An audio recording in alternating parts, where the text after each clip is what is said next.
दिल्ली के महान बहुत बड़े महल में बेचैन राजा सुल्तान सुलेमान अपने सपने में बेचैन होकर करवट बदल रहा था।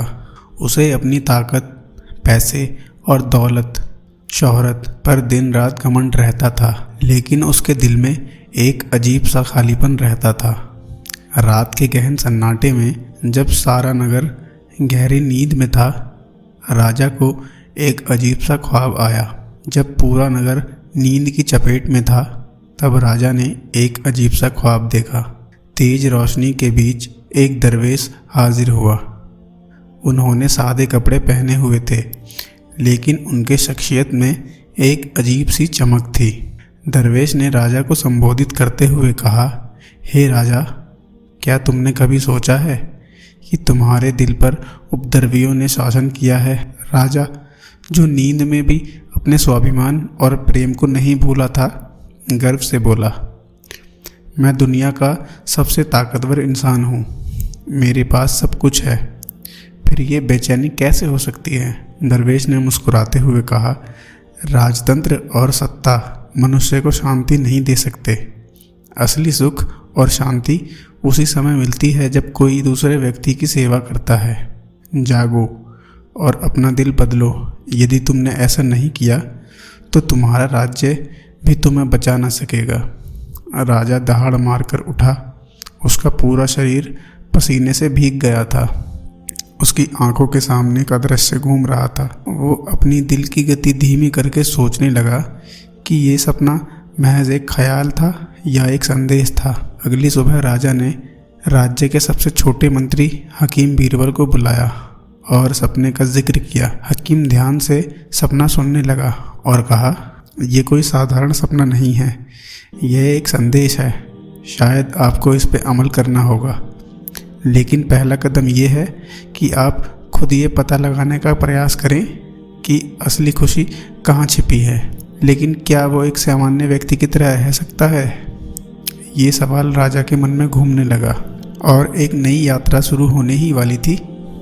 राजा सुलेमान के दिल में दरवेश की बातों ने एक तूफान खड़ा कर दिया था और उसके जीवन में अर्थ और खुशी के रहस्य क्या हैं वो जानने की ठान ली।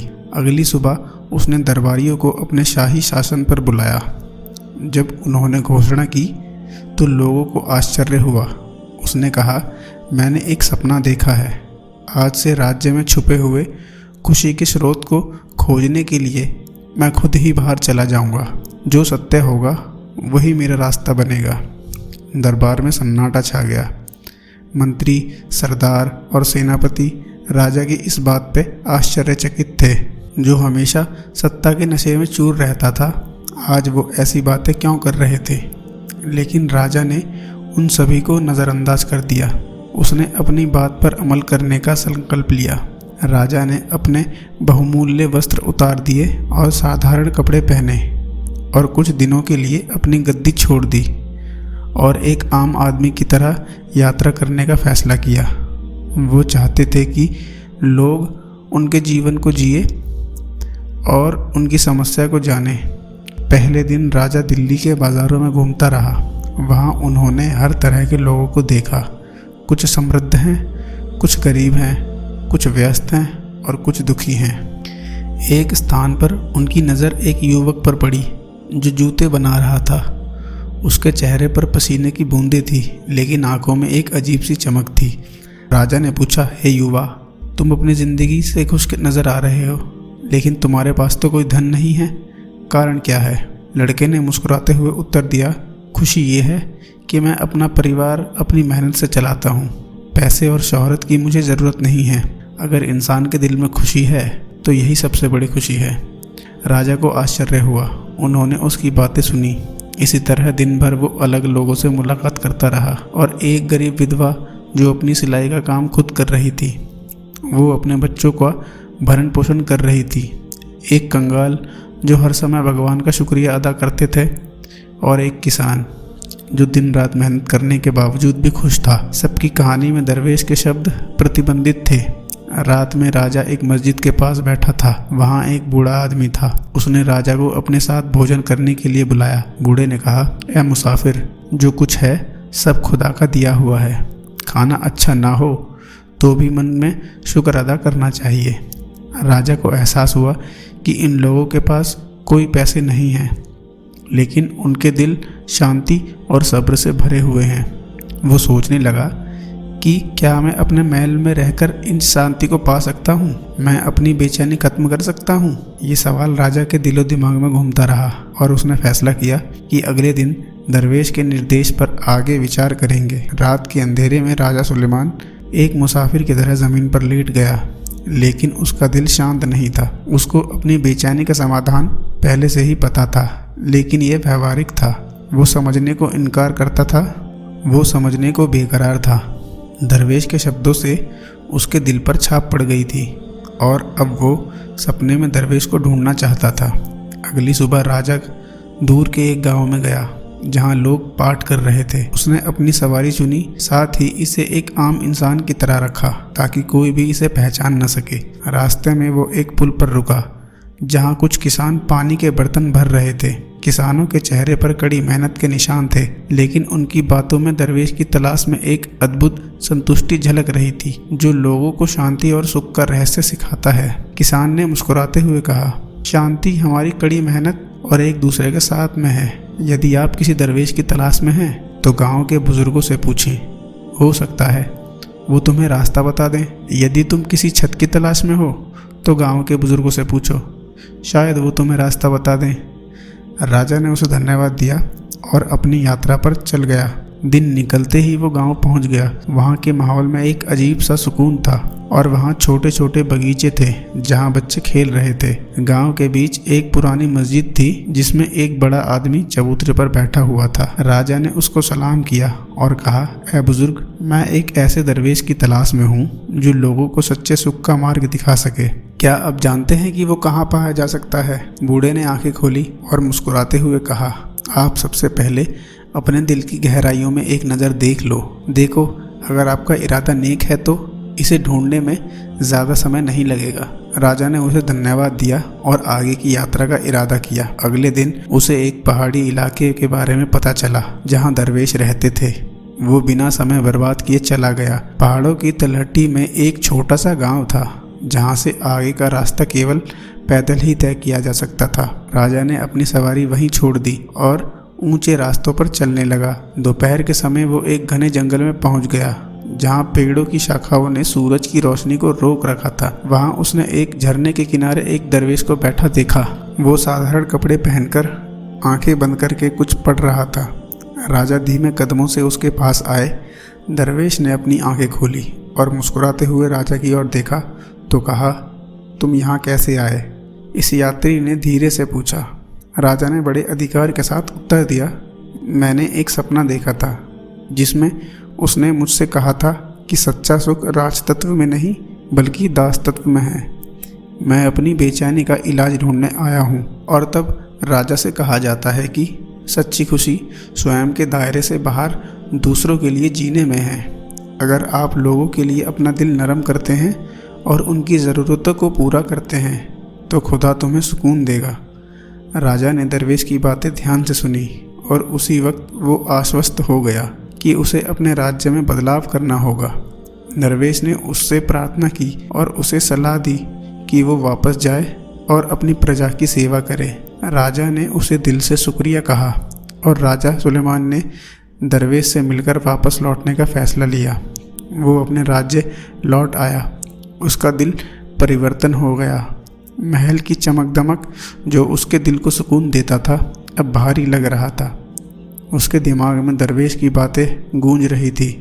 महल में पहुंचते ही राजा ने अपने मंत्रियों को दरबार में इकट्ठा किया तो हड़कंप मच गया, क्योंकि राजा का चेहरा अत्यंत गंभीर और दृढ़ था। उन्होंने सभी को संबोधित करते हुए कहा, हमने वो सीखा है जो राजा का असली शोहरत उसके खजाने और सिंहासन में नहीं बल्कि उसमें है जो दूसरों की सेवा करे। आज से हमारे राज्य के लोगों की समृद्धि में फैसले वही होंगे जो जनता के पक्ष में होंगे। बेहतर भी यही होगा। मंत्री ने आश्चर्य से पढ़ा क्योंकि वो राजा के इस नए विचार से अपरिचित थे। एक मंत्री जो हमेशा राजकोष को बढ़ाने की योजनाएं बनाता रहता था, वो कहने लगा, राजा, अगर हम राज्य के लिए और सुविधाएं तैयार करेंगे तो खजाने पर बोझ पड़ेगा। राजा ने सख्त लहजे में जवाब दिया, ये खजाना जनता का है और अगर हम उनके जीवन को आसान नहीं बना सकते तो ये पैसे किसी काम के नहीं। अगले दिन राजा ने जनता के लिए महल के द्वार खोल दिए और घोषणा की कि हर कोई अपनी शिकायतों और समस्याओं को लेकर सीधे राजा के पास आ सकता है। पहले तो लोगों को आश्चर्य हुआ, लेकिन धीरे धीरे लोग महल की ओर आने लगे। एक किसान जिसकी ज़मीन एक क्रूर जमींदार ने छीन ली थी, बताने के लिए राजा के पास आया और राजा ने ध्यान से उसकी बातें सुनी और तुरंत आदेश दिया कि जमींदार को बुलाया जाए। राजा के आदेश पर जमींदार को महल में लाया गया और राजा ने उसे कड़ी फटकार लगाई और कहा, जो ज़मीन तुमने गलत तरीके से छीन ली थी इसे आज ही लौटा दो, वरना तुम्हें अपनी बाकी की ज़िंदगी जेल में बितानी पड़ेगी। जमींदार ने तुरंत किसान से माफ़ी मांगी और ज़मीन वापस कर दी। ये न्याय देखकर राज्य में खुशी की लहर दौड़ गई। उसी दिन एक विधवा ने राजा के पास आकर सारी बात बताई कि उसके बच्चे भूख से मर रहे थे क्योंकि वो काम करने के लायक नहीं है। राजा ने इस बुढ़िया के लिए अपने राजकोष से एक स्थायी वजीफा फिर निश्चित कर दिया। आदेश दिया कि ऐसे सभी ज़रूरतमंदों लोगों को सूची बनाएं ताकि उनकी मदद की जा सके। इन सभी सिक्कों को देखकर मंत्री और दरबारियों के मन में राजा के प्रति सम्मान बढ़ने लगा। उन्हें समझ आने लगा कि सुलेमान सिर्फ एक राजा नहीं है बल्कि वो असली नेता बन गए हैं। रात के समय जब राजा महल के बगीचे में अकेला बैठा हुआ था, उसने आकाश की ओर देखा और मन ही मन दुआ करने लगा कि अल्लाह मुझे तौफीक दे ताकि मैं अपने लोगों की सेवा कर सकूं और उनके दिलों में सुकून ला सकूं। उसी वक्त उसे एहसास हुआ कि उसका दिल पहले से ही हल्का और शांत हो गया है। जब से उसकी सपने में दरवेश से मुलाकात हुई, राजा सुलेमान ने अपना जीवन लोगों की सेवा में समर्पित कर दिया और हर गुजरते दिन के साथ राज्य में प्यार बढ़ता जा रहा था। लेकिन राजा को पता था वो केवल व्यक्तिगत समस्याओं का समाधान करने में काफ़ी नहीं है। साम्राज्य की वृद्धि और समृद्धि के लिए एक ठोस और सुसंगत योजना भी जरूरी है। एक दिन उसने अपने सभी मंत्रियों और सलाहकारों को दरबार में बुलाया। दरबार में से एक सामान्य गंभीरता थी। राजा ने सबकी ओर देखकर कहा, हम अपनी भलाई के लिए कुछ बड़े फैसले लेना चाहते हैं। हमें ये सोचना होगा कि हम अपने साम्राज्य में सभी का भला कैसे कर सकते हैं। सबने अपनी राय दी, लेकिन राजा की नज़र एक युवा सलाहकार पर पड़ी जो हमेशा बुद्धिमानी भरे सलाह देता था। वो कहता गया, बादशाह सलामत, हमें पहले ये देखना होगा साम्राज्य के विभिन्न क्षेत्रों में लोगों को किन परेशानियों का सामना करना पड़ रहा है। हमें एक सर्वे करना होगा ताकि पता चल सके कि पुराना सिस्टम कहाँ फेल हो रहा है। राजा को यह प्रस्ताव पसंद आया और उसने तुरंत आदेश दिया कि सभी क्षेत्रों में राजदूत भेजे जाएं। लोगों ने उनकी समस्याओं के बारे में जानकारी जुटाकर कुछ ही दिनों में राजमहल तक भेज दी। रिपोर्ट के मुताबिक ज़्यादातर लोगों ने पानी की कमी, खराब शिक्षा और रोजगार के अवसरों की कमी की शिकायत की। राजा ने इन समस्याओं के समाधान के लिए 3 प्रमुख परियोजनाएं शुरू की। प्रत्येक क्षेत्र में नए कुएं खोदने और जल आपूर्ति के लिए 3 प्रमुख परियोजनाएं शुरू की। खुदाई और जल आपूर्ति के लिए नहरें बनाने का आदेश दिया। हर बड़े गांव में एक मदरसा स्थापित करने का निर्णय लिया ताकि गरीब बच्चों को शिक्षित किया जा सके। कारीगर और किसान व्यावसायिकों के लिए बिना सोचे समझे कर्ज रिहा कर दिया जाए ताकि वे अपना जीवन जी सके और बेहतर कर सकें। इस योजना को सुनकर दरबार में सभी ने राजा के काम की तारीफ की, लेकिन राजा ने कहा कि ये तो केवल शुरुआत है। आगे और न्याय पर चर्चा होने लगी। लोग महल के बाहर जमा हो गए। वे राजा से प्रार्थना करने लगे।